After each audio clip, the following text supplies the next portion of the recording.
প্রিয়া, এই নাও, এটা 1 বছর এভাবেই রেখে দিতে হয়।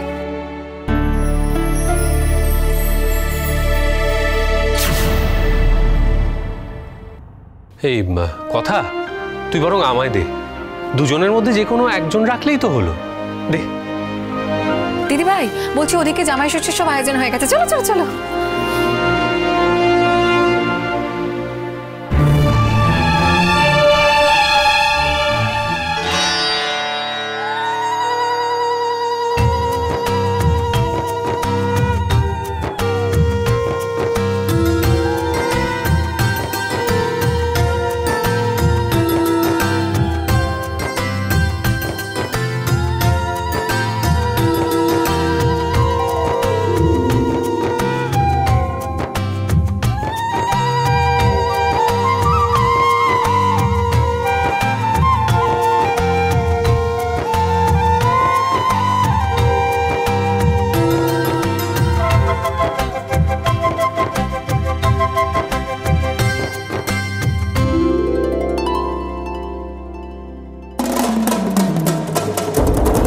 আর কত কি যে করতে হবে কে জানে।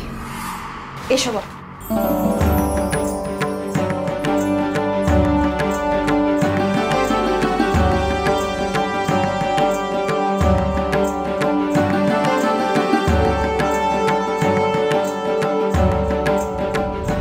ও বাবা, এত খাও বাবা, নীলাদ্রি লজ্জা করো না, নিজের বাড়ি মনে করে খাও।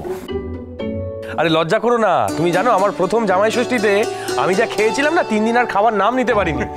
আর তোমার জন্য তো কথা রান্না করেছে, তোমার তো লজ্জা পাওয়ার কোনো কারণই নেই। তাই নাকি? কথা তুই আজকাল পথ্য রান্না ছেড়ে এইসব রান্না করছিস নাকি? মাঝে মাঝে একটু ছাড় দিতে হয়। দা ভাই, আমি মেথি আর জোয়ান দিয়ে একটা বড়িও বানিয়েছি, খাওয়ার পর খেয়ে নিও, আর হজমের গন্ডগোল হবে না।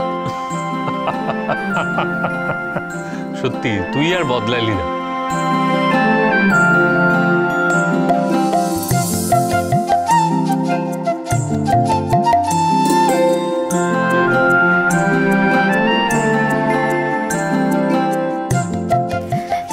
আমি না বুঝতে পারছি না সবাই ভ্যাবলা চরণকে নিয়ে কেন এত আদিক্ষেতা করছে। আমার এখানে দাঁড়িয়ে থাকতে ভাল লাগছে না, তার থেকে চল আমরা চলে যাই। চল অগ্নি, দাঁড়া, বলছি যে কথা আজ তোর পছন্দের রান্না করেছে, খেয়ে যা। আমি সব মানি না, আই টোল্ড ইউ। ব্রো এটা করিস না, দেখ ওরও তো একটা ইচ্ছে অনিচ্ছের ব্যাপার আছে। না না, শুধু ইচ্ছেই আছে, অনিচ্ছে বলে কিছু নেই। ওর যেটা ইচ্ছে হয় ও সেটাই করে। দেখলি না কি করলো? বিপ্লব প্লিজ প্লিজ, এই বাড়িতে অ্যাটলিস্ট আমি এক্সপেক্ট করবো তোরা আমাকে বুঝিস, কারণ অন্য কেউ আমাকে বোঝে বলে তো আমার মনে হয় না।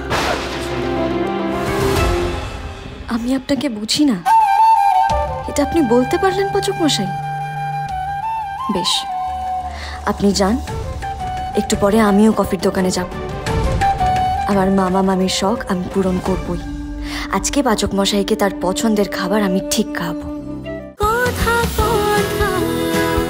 কথা সোম থেকে রবি প্রতিদিন সন্ধ্যে 7টায় স্টার জলসায় ও ডিজনি প্লাস হটস্টারে।